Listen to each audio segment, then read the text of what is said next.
What's going on, family? Welcome to Pass the Rock. I'm here with Mark Farney, who is connecting with us here all the way from Warsaw.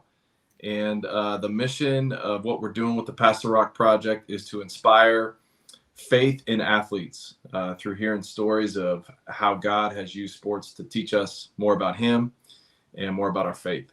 So, Mark, welcome, man. How you doing?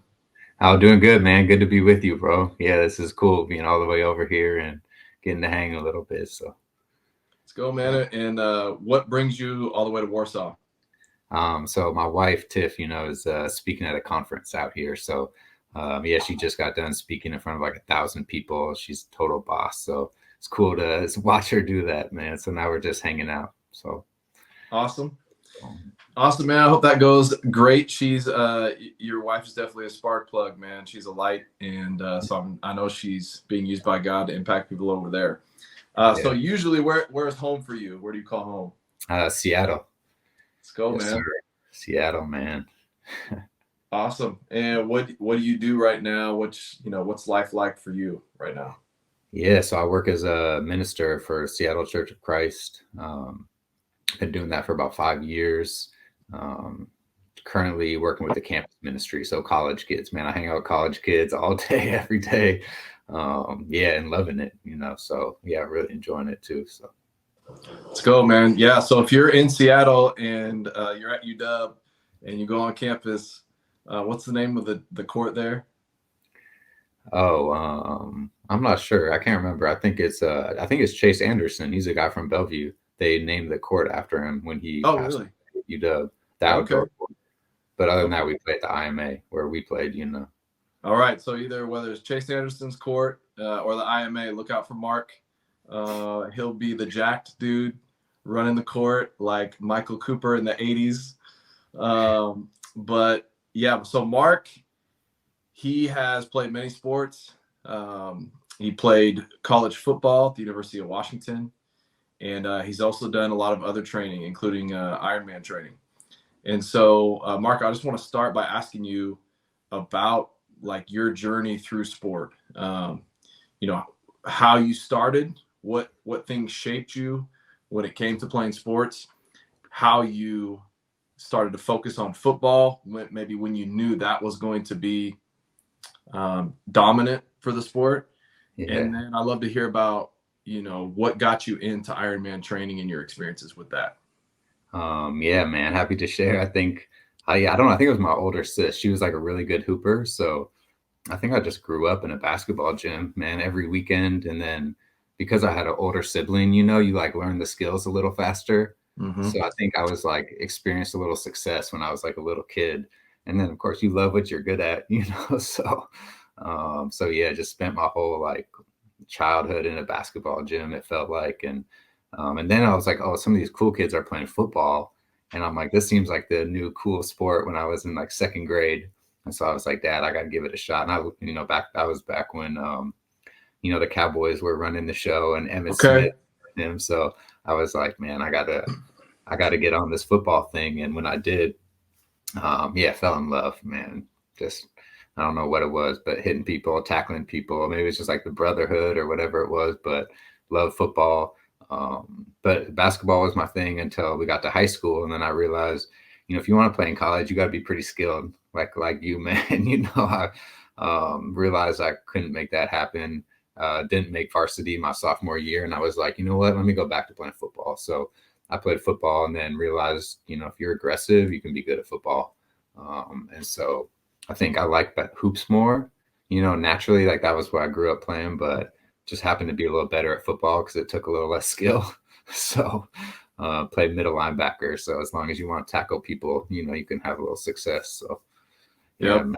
So I feel like that. And then walked on at UW and played after Washington my freshman year and was like, yeah, I think I could probably play for this team. We were struggling a little bit. So, and then I think after college, played rec basketball and like Puget Sound Basketball League, Oh, and yeah, it's the best, man.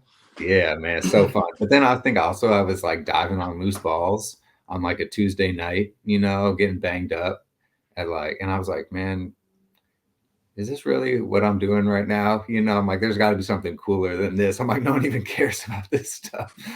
So I was like, I had an opportunity to run the New York City Marathon because the investment firm I was working for was a sponsor.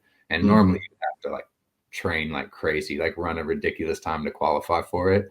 But Yeah. I got in, so ran the New York City Marathon like super slow, but it was such a cool experience that I had someone challenge me to do an Ironman. And I was like, ooh, I like the title of that. That sounds pretty sweet. Yeah. And yeah, so bought a bike, got into it. Yeah, really just wanted to like try something new, try something that I thought was cool. And yeah, you know all about it, man. It can get kind of addicting when you get in the groove. So yeah, that was pretty fun. Yeah. Love it. Okay, so first love basketball. Yeah. First love was Yeah. Hoops was hoops. my first love, man. Okay. Yeah, I just loved it, dude. And then I imagine like growing up, being in the gym all the time, playing hoops, that was probably the foundation a lot for football. Taking what you learned and athletic ability, applying that to football. Yeah. You did come up in a pretty prestigious program. I went to Eastlake High School. Shout out to the Eastlake Wolves and Sammamish. Not quite the program that you were at. And so maybe you could speak to that program a little bit. And I know you guys had a cameo appearance in a movie. We'd love to hear about that too. Yeah, man, we did. Playing at Bellevue was special, man. I felt lucky, to play there. Um, Man, best coaches ever. That's what I always say. We just had good coaches.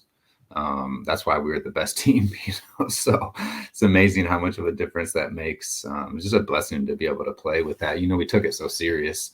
Um, yeah, when you take, high school kids are focused on all sorts of different things. And when Mm-hmm. like the number one thing is the sport they're playing and they're about it and have coaches who are invested, it's amazing what can happen, So yeah, that was so cool. And the cameo, of course, was when we beat De La Salle my senior year. I think it was like in front of like 25,000 people, like the biggest game in the history of the state. Broke their like 13-year winning streak. And yeah, which was so cool because they've been number one in the nation for like 10 years straight. Mm-hmm. And so, yeah, we like even finished number two in the nation that year, I think, which was such a cool thing and something that was like so far outside of like Washington high school football that, felt like it kind of helped put us on the map a little bit. Yep. But it's such a cool experience. Felt lucky to be a part of it for sure. Nice. Yeah. And then did you guys win some state championships at Bellevue? Yeah, so I only played my junior and senior year, but we Mhm. won state both of those 2 years. So And did the you guys two get rings? play. Yeah, I got some rings, man. You ever put them on, bro, just around the house or something like that? Now the thing is though, especially playing linebacker, you could break your fingers, so my rings don't even fit me, So Oh man. Oh man. But they look good in the case. yeah, man, they look good though. All right. Nice. Yeah. So okay, so you finish and then the marathon. So dude, you go from linebacker. Well, let's talk about college first. So you're at UW, Yeah. and what position are you playing, and what was that experience like? Like very, very few make it to college, right? And so you're playing at a college program, and then very, very few make it to D1. You're playing D1, and you're at a Pac-12 school. That's like best of the best. So Yeah. you're there. I know you said like you're humble, um, you know, about kind of talking about yourself. But what was that experience like, man? You grow up, you're in this great program, you love basketball, you love football, and then all of a sudden you find yourself playing at UW at a Pac-12 school. What was that like for you? I know for some people, it's kind of like you get there, maybe it was a dream or a vision, and it's not quite what you thought. For some people, it's everything they thought and imagined. What was it like for you playing at University of Washington? Yeah, it's cool. It's funny because I didn't really like have this like dream of playing college football. Like basketball was kind of always my dream. And then Mm-hmm. I was like, man, this kind of just was something like I felt like I could do. And Bellevue prepared me so well. So that was like a huge part of it, as far as like the dedication, the commitment, the intensity of like the training and stuff. So Yeah, man, it was cool though. It was special. I mean, running out of that tunnel with 75,000 people screaming, that's a cool experience for sure. And then even to be able to play with guys where I was like, this guy's going to play on Sunday, Mm-hmm.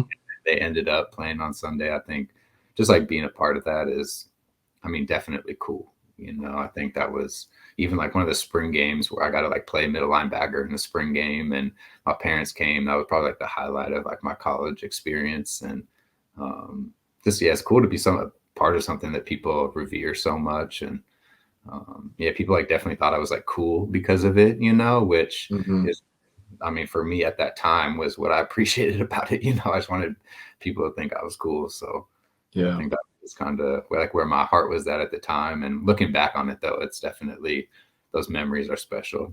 Mm-hmm. Yeah. Awesome. So then you're like, okay, I'm gonna run a New York City marathon. So 26 miles. So you go from linebacker in college to running 26 miles, man. What was it like training for that? I had no idea what I was doing, Yeah. Yeah, Yeah. no idea what I was doing. I got like my final training run, like a 20 miler, like ended up getting like IT band tendonitis like a week Oh, before the race. So I had to yeah, get like a cortisone injection just so I could like run the race, like you just can't like blow it any worse than that. But man. but it was fun. It was fun. I lost some weight. I remember like couldn't go to work one day because I woke up, ran my first half marathon ever in training, started puking, So there's like definitely a transition process from, playing like, 7-second play to go running for a few hours. Mm-hmm. Mm-hmm. Yeah, man. Yeah. And then so if you go from that, you finish that, someone dares you to do the Ironman, you start training for that. And I know you did one abroad. Did you do a second Ironman as well? No, I did a half Ironman, but that was in Victoria, so that was close by. Okay. Did you start with that one? No, I started with the full one. You start with a full. And yeah, so for those that don't know, the full Ironman is 140.6. The swim is 2.4 miles. The bike ride is 112 miles. And Yeah. then the run is 26.2 miles.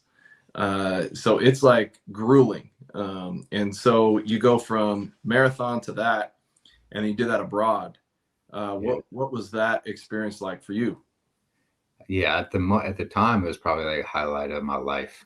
Like I thought that was like the coolest thing to go to Brazil and do that, and just to do it by myself. It's kind of like my dream or my vision, and to be able to accomplish it, I think I felt probably for the first time in my life like I really accomplished something significant that was like worthy of like respect. Mm-hmm. Um, and yeah, it was a really cool thing. Plus, it was just such a cool experience. Like, I mean, since you've done one too, and you do Ironman, you get to meet some pretty cool people.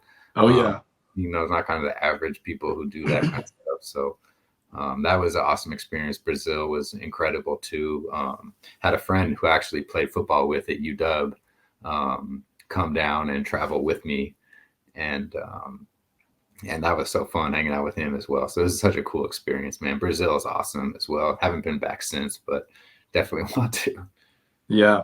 Yeah, Yeah. man. So you go to Brazil and complete the Ironman there, and it's definitely like, for those that haven't done it, it's a great experience. The Ironman is unique, I would say, in competition because the atmosphere of people there are very much like you're rooting for each other.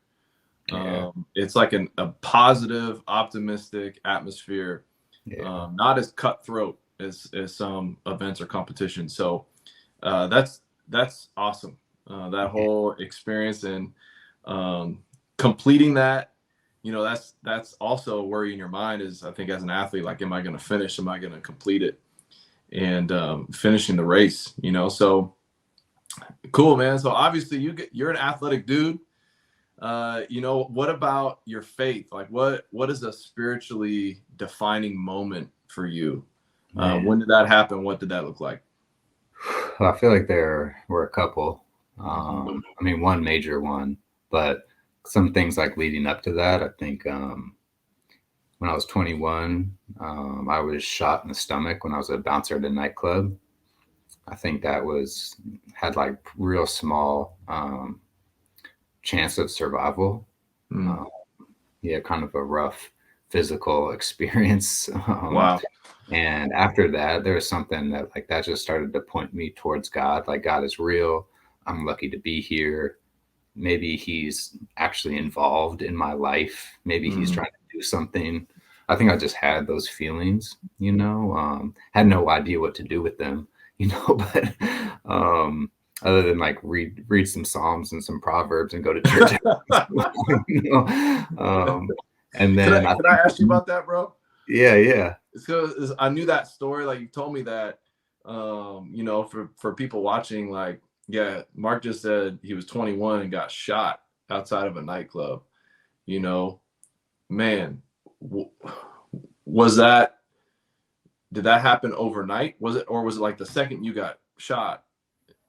Like walk us through that. How did it feel? And then when did you come to that clarity? Like, granted, it was Psalms and Proverbs, but you're Yeah. like, God is real. He's really a part of this. Was it instant? Was it overnight in the hospital? And then even just getting shot, man, like, dude, what is that? What is that like? Yeah. It didn't hurt as bad as people would think, but it was like point blank right in the stomach, So, yeah, it was really hot. I feel like that's the best way to describe it. I went into shock. He like fired 4 more times and didn't hit me again as he was like backing away. And I didn't even hear Wow. the other shots, So, I felt like I had like 20 minutes of thoughts in like a few seconds, where everything slowed down. You're like kind of going to shock. And I just walked inside and laid down on the ground. And then probably like 25, 30 minutes later is when they, put you in a medically induced coma, which I was in for like 4 days after Wow. that. And so I didn't remember any of all the crazy stuff and the surgeries that happened. And which that's a whole nother story about everything that went on. But I woke up 4 days later, and I guess I don't have no recollection of saying this, but I guess when I woke up 4 days later, I was like, he shot me. And then I was like, God wanted me to live. And Dang. I got no recollection of saying that. That's just what my sister told me. And I think it just like, I felt like that, Wow. So, I just felt like, a little bit different, it just felt like God was more real, kind of he had to give me a pretty big shake, but I think it had an impact. Mm-hmm. Yeah. Man, so like I remember being a little kid and getting in trouble, or like on the verge of getting in trouble and being like, hey God, if you get me out of this, I will like be good. But never, ever, ever, ever thought about something like that. So, Yeah. obviously your life did change. Mm-hmm. And usually when you're a little kid and say that, you just kind of go back, at least I did, you just go back to being an Yeah. ornery Me little too. kid. Me too. Yeah. So what, how did life change after that? Yeah, not as much as I would have liked, but I started going to church. I mean, in hindsight, I'm like, man, I should have had more of an impact, or it should have had more of an impact on me. But I think at that time, I was like, I didn't really know what the Bible said, So for me, being a good Christian I was like, I'm going to be a better person. So I'm going to stop being mean to people. I'm going to try to be like a kind person. And then I'm going to stop like any kind of like violence and like stealing, because in my mind that was like that kind of sin was up here, like having sex, doing drugs, getting drunk, that was all like down here. That stuff's like not a big deal. At least that was how I understood things at that time. So I was like, Right. this bad stuff, I'm going to stop doing that. Mm. The little stuff, of course kept doing that, but so I think that's kind of how it changed, and then I started just pointing, like, just, I don't know how to describe it. I think I just was more focused on God, Mm-hmm. like bring him up sometimes, like in conversation. I really would like make an effort to go to church. If I saw like a spiritual movie, I'd be like, oh, maybe I should watch that. There's some Mm-hmm. part of me that was just like drawn to him. So I Love feel it. like that's how it changed. Love it. Yeah. And I know you mentioned a couple defining moments. What's another one of those moments for you? Yeah, well, I mean, one of them was when I studied the Bible with you and Mike. Back in the day, bro. Yeah, you remember that? Bro, I think I told you this. The reason I will never forget that is I just remember sitting in Mike Fouts. He's a former coach at Bellevue High School and an assistant coach, an amazing quarterback in college. And I just remember seeing your hamstrings, bro. Your quads were like huge. I was like, dang, this dude is jacked. But I do remember the Bible studies too, in addition to that. But yeah, man, I loved being in your Bible studies, bro. I loved learning about the word with you and sharing it with you. But yeah, tell me about that more. Yeah, well, I think that was when I was like a rough time in my life when I had started working in the investment world and I wasn't 100% commission. I wasn't making any money. And it really like humbled me a lot. It's like searching for change to like, paying at the gas station with change, to try and like get to a deal so I could like get someone to sign some documents so I could like pay my bills, So Wow. I think that was like, it was such a humbling thing for me, man. And I think it made me more open to like God. And then when I was studying the Bible with you guys and just having you guys like call out sin, I think something where I was like, it started to like break me for the first time, where I was like, I remember Mike being like, man, I'm not sure you're right with God. And I was like, no kidding, but I was still like in my mind, right? I was still like, but I still have like some faith. So I must be good, even though I'm like, God's not like happy with all this sin. Like, I'm still like a Christian, I think, that was like in my mind. So it's funny. I always give Mike a hard time. I'd be like, bro, you never told me I wasn't really a Christian. And he's like, bro, you weren't ready. You weren't ready for that. Maybe I wasn't ready, but that was like, yeah, what I remember about that. But I remember it was tough times because I remember we'd study the Bible and I remember one time I went in my car and just cried afterwards. So I was like, man, like, what am I doing?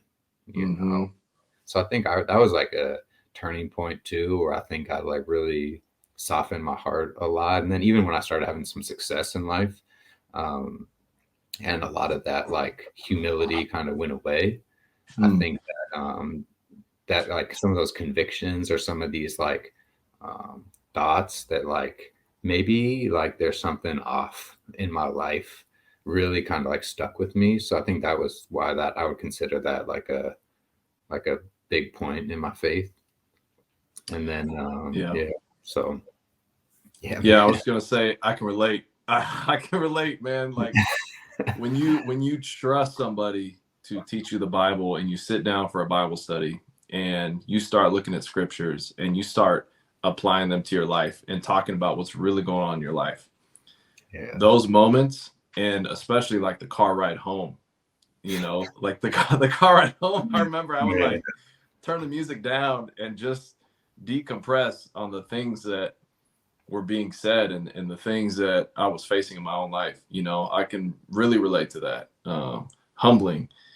And yeah, and then I know one of the things when you came out, you preached on the Palouse to our church out in Pullman, Washington. Man, incredible sermon.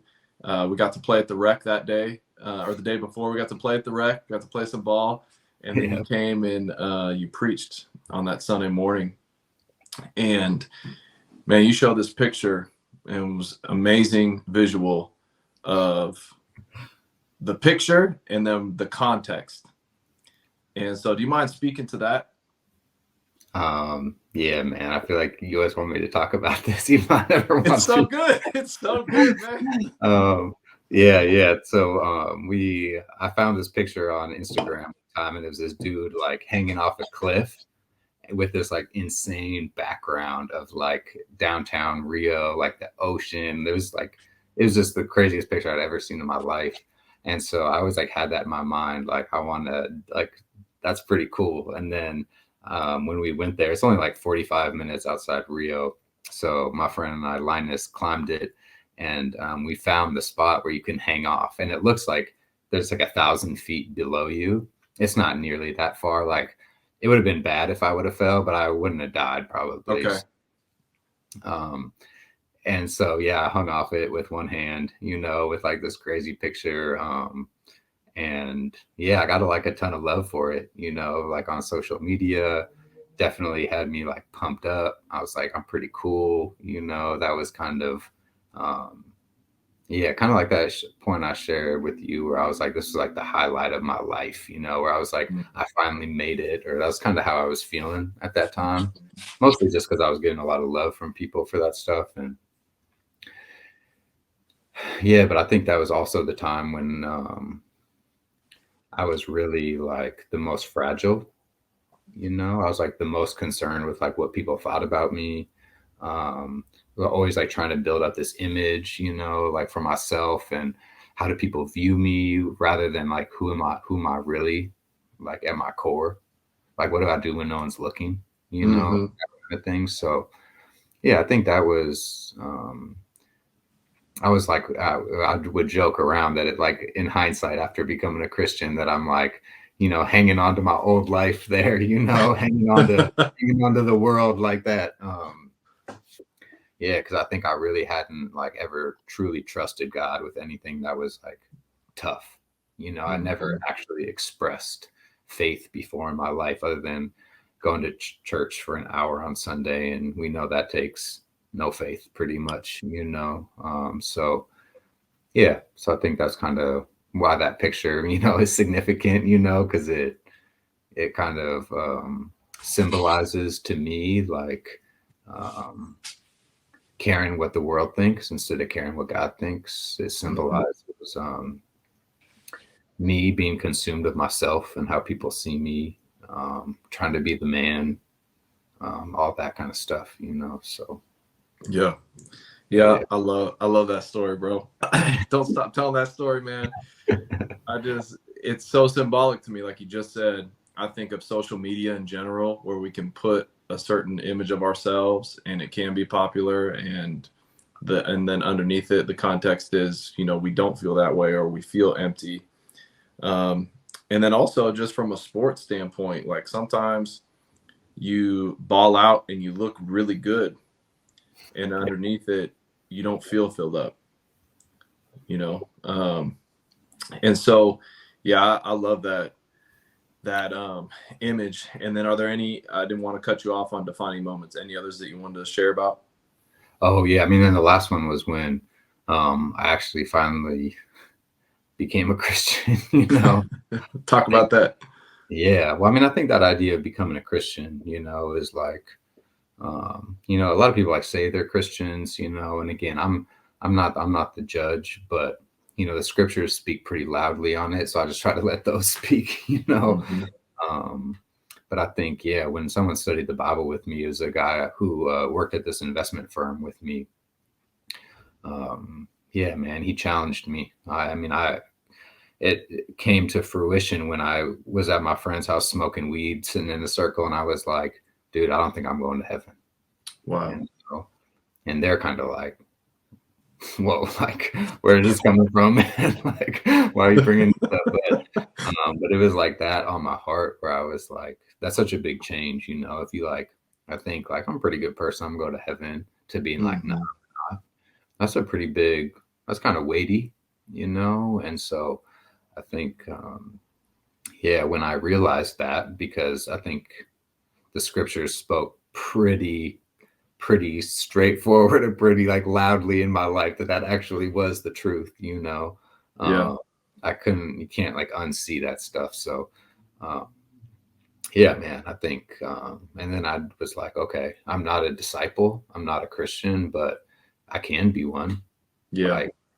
Like I see what it's like, and now I've seen some people who are actually doing it. Like I can at Mm-hmm. least look at how they're putting it into practice and do it. And I was like, dude, yeah, like I can't do this halfway, Right. like why do it at all if I'm just going to do it halfway and have all these scriptures that I can't even read because they just speak at me against my life, So, um, so yeah, man, decided to switch it up, man, totally changed my life and the way I spent my time, and got baptized. And that was 2016. So I feel like hands down, that was like the most defining moment, because Mm-hmm. that was when I actually stopped just kind of looking in the different direction and turned and started walking in that direction. Yeah.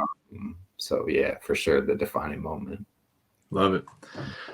Love it, man. Thanks for recapping those and going there with these stories. What spiritual connections, like something that really inspired me in the last couple years is reading that James Naismith, when he created basketball, when he invented it, his mission statement was to teach young men about God. And so viewing sports as a tool to teach us about God, about our faith, and not an adversary to our faith, but that the two can coalesce. Yeah. So what are maybe some nuggets that or connections you make with sports and your faith? Yeah, man. Such a cool question, because there's man, there's so many. Yeah. It's crazy. I think the Ironman stuff, I mean, and just all sports in general, the idea of training, right? That's like, the Bible just has so much to say about training. The one who is fully trained will be like his teacher. I think, sometimes I think, a lot of like modern day, or Western Christians, they want to be saved, but they don't want to be like Jesus, is a total oxymoron. But I think that's kind of like the reality, and I think this idea if like we actually want to be like Jesus, then it's going to take some training. Like I was, much further away from being an Ironman when I had never done anything like that than I was from being like Jesus. So I think just that idea where like, yeah, we need to be trained. And any like athlete knows like training is never easy. Right. So I remember I had a experience like that when I was training for the Ironman, and you have to run after you bike. So you bike hard for 3 hours and then start running. Dude, the first steps when you start running, bro. Oh my gosh. Dude, that feeling in your legs is unlike anything else, Yeah. And I remember like running, and I'd probably been running for like an hour at this point, and I was hating my life. I was starting to like feel sorry for myself. I'm like, why am I doing this? This is stupid. This hurts so bad. Just all that negative stuff. And then I was like, man, no one's like making me be here. I'm like, I chose to do this. And I'm like, if it wasn't hurting, I wouldn't be getting better. And I'm like, that means that the reason I woke up this morning was to actually feel this pain.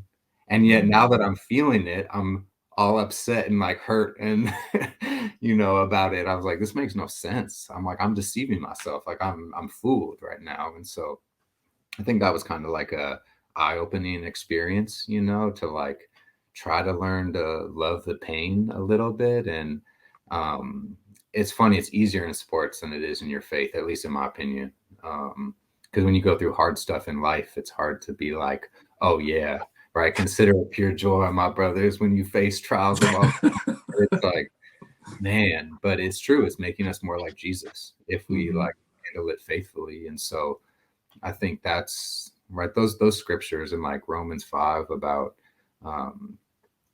taking joy in suffering, they only make sense if you want to be like Jesus. Right? If you're not trying to be like Jesus, those scriptures make no sense at all. Like there's no way they could, but I think trying to be an Ironman, that showed me like, oh yeah, we love the training, we love the pain, we love the challenge, because you're becoming different, and if you want to stay the same, then yeah, then you can be comfortable. But I think, we've all gotten sick of being the same before. So, right. Yeah, man. So I think with the Ironman and just training in general, that idea, like there's so many scriptures about training. Right. I think of like 1 Corinthians 9, like that would have blown my mind before, that being a Christian, we should run like we're trying to win the prize, like it takes training. So I think but it's like, I need to remind myself that every day, because still, even after doing this 7 years, bro, I wake up and I'm just feeling sorry for myself. This is hard, God. Why are you making this hard? And it's like, I could forget it all over again, but I think being able to like draw on sports and the training has like helped me push through and being like, no, this is why I'm doing this. So yeah, right. I feel like it's helped a ton, man. Yeah. Man, that's good stuff.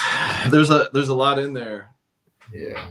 There's a lot in there. I love you do definitely have some deep thoughts when you're running and you're tired. You start having some real questions start coming up. And So yeah. I love that question of like, I don't have to be here, like I'm choosing to be here, especially when it comes to following Jesus and being a part of a church family. Like we had a student that used to say, we're a part of a volunteer army. Like we volunteered for this. I love And that. yeah, I love that too, because if I dig down each day and I do make a decision of like, I want to be here following Jesus, Mhm. every other decision gets easier after that in my day. And it's a genuine decision. You know what I mean? It's genuine. And I feel like that is the heart of a disciple, is a genuine decision, to Mhm. follow Jesus on a daily basis. Yeah. I love that. Yeah, and then also just the idea of being competitive, and it's okay to like want to win. Sometimes like, oh, Christians, you got to be nice when you play sports. I was like, nah, spiritually, right? You're competing to win. That's good. It's good to compete to win. Be spiritual, but it's not just about being nice. You Yeah. know. Dude, amen to that. Yeah, no, you shouldn't have good sportsmanship with Satan. That's for sure. Mm, mm, it's good. Yeah. Yeah, man. So, and I think that's why I love doing this, is because like there's 4 or 5 nuggets right there. And I don't think there's no end of the road for nuggets that can help us spiritually. There's no end of the road for passing spiritual wisdom and like pass the rock idea. It continues. Yeah. As long as we're playing sports and following Jesus, there's stuff there. So I did want to ask you about one more scripture. I know it's getting late there. And that is, so this one I want to ask you about because I thought of scriptures that remind me of you and your faith and the way that you compete in basketball specifically. But this is from Philippians 4, and a lot of people have heard this scripture. But in Philippians 4, and I'm going to back up, I'm not just going to do 13. I'm going to back up to 10. So I'll do 10 through 13. And this is the ESV version. It says, I rejoiced in the Lord greatly that now at length you have revived your concern for me. You were indeed concerned for me, but you had no opportunity. Now that I am speaking of being in need, for I have learned in, okay, I just butchered that reading. Bro, when you read the NIV for so long, you try to read the ESV sometimes out loud, bro. I do the same thing, man. Bro, I put the emphasis on the wrong syllable. All right. I'm just going to do, so I'm going to read, gain my composure here. So I'll read, so this scripture reminds me of you, bro. Philippians 4, verse 11. Not that I am speaking of being in need, for I have learned in whatever situation I am to be content. I know how to be brought low, and I know how to abound. In any and every circumstance, I have learned the secret of facing plenty and hunger, abundance and need. I can do all things through him who strengthens me. And so I see in your life like a strong contentment. You could be doing a lot of things with your life. You mentioned being in a business career. You could have continued on that path. You've chosen to be in ministry. And I see contentment when we talk. Ministry is it's not easy. It's challenging and it's awesome. But through the good, through the highs and the lows, it's something I hear from you. Where does your contentment come from? Yeah, man. I mean, right, easy answer. I mean, God, but I think like deeper than that, it's yeah, I mean, it's crazy that like even though scripture is about like joy and suffering or being content in all circumstances, how radical those really are. Mm, Um, we could be like, oh, that's idealistic. Yeah, God probably just wants to comfort us a little bit, but is that like mm, an actual reality? And um, I think I always want to find out if that's an actual reality. mm, I think I don't, because I think just because I was kind of like the religious hypocrite for so long, uh, mm-hmm, that I really like don't want to keep doing that. mm, I think this idea that I always think of the scripture that goes along with that, like like my yoke is easy and my burden is light, for I'm gentle, humble in heart. Yeah, that one always stands out to me, man, because I'm like, if you really trust him, like you can experience that. But being religious, you won't ever experience a light burden, you know. And so I think I wanted to find, I actually wanted to be content. I think that's where it comes from. I saw that nothing, even when I did the best I could at life, I still wasn't content. And I was like, I want to be content. And then when I felt like I really trusted God, like really trusted him with like a radical way of living that didn't make sense, you know, to most people, I feel like I experienced it, you know, and like it actually is real, you know, like it actually is real. And that's just so powerful. And then I think I just loved it, man. Just thought in the world, like working for the investment firm, like if you don't do good, it's all on you. Like you got, like, you know, like you got no one to look to but yourself. It's all on you. And sometimes I could feel good and you feel real prideful when it works out, but when it doesn't, man, it's tough, you know, and that pressure is heavy, man. I mean, so some people are like stronger than me and they can just handle it, bro. I didn't like the pressure of everything that happens in my life. Like you know, like it's all on me. If I don't create the best life for myself, well, you just blew it, you know, like that kind of pressure was so heavy to me. And the idea that that's not what God was asking me for, that he was actually just asking me to love him and to live for him and follow him and be like Jesus, that he would work everything else out. I was like, I felt like so happy to like hand that burden off, you know. I was like, I can take on the burden of self-denial and obedience and loving when it's hard to love. If you take the burden of everything else, you know, of what's going to happen in my life, where am I going to go, who am I going to marry, when am I going to die, you know, what am I going to do for work, all these things, man. I think I felt so good to pass that stuff off, bro. I wanted to pass it off, you know. So that was kind of long-winded, but I feel like that's I think maybe that's where it comes from, is I wanted to be content. I wanted to see if God could actually make me content. And yeah, because I was doing a bad job at it on my own. Man. Yeah, I think one of the things, just hearing your story, you know, again, and putting some of these pieces together, and hearing more, is like, how amazing is it, right? How big is God, where you go from, you got bullet holes, like you got bullet holes burning through your body, in a coma, to complete contentment and building relationships with other people to teach them about Jesus. Like, come on, man. That's crazy. Come on, man. That's awesome. Good, bro. Yeah, I love it, man. Well, thanks for sharing today. And the last question, Mark, just to close out, is, you know, I feel like there's one great thing about sports is you learn from your elders. You learn from people older than you. You look up to people. You learn things good and bad. But you have a chance, you know. I think when you finish playing, like you learn a lot about your journey and you apply it to people you coach, or to just, you know, life in general. But if you had, like, you know, thousands of kids from the up and coming generations, from 11 years old, like my son Luca, to teenagers in high school, to maybe people just getting into college, you know, what is one thing you would want to pass on to them?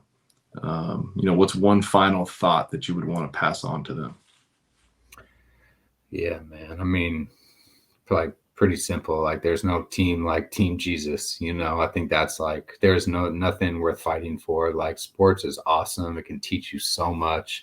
And I would encourage people to take those lessons they learn and apply it to their relationship with God, because there's just depth and wisdom in there that like I still have yet to discover for sure. But I think, you know, when you play sports, like the victory there is like so small.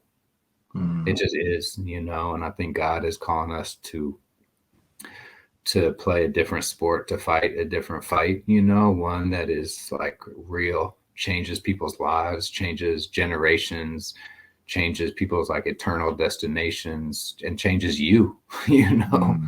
I'm like, man, I just would just try to beg and convince people like join Jesus' team. There's like there's no coach like him. There's no leader like him. There's no life worth living other than having a purpose like that. At least give it a shot. At least like open your heart and your mind to it and give it a shot, man. I feel like that if I could pass anything on, it would just be that, man. Just my testimony that it's the best. Yeah. Amen. Well said, bro. Well said, man. I love it. I love how God has used your life, how he's taught you through different sports and faith. And I love what you're doing now, man. So thanks for staying up late in Warsaw. It's slowly gotten darker in the background. I know it's late. You've been traveling all day. So much love, brother. Thanks for passing the rock. And God bless you. Enjoy your time with your wife. Dude, love you a ton, man. Thank you, bro. Appreciate you. All right, bro. Peace out. All right, peace. Pass the rock. There's one life, one love, so there can only be one God. It was Jesus Christ our Lord. Pass the rock.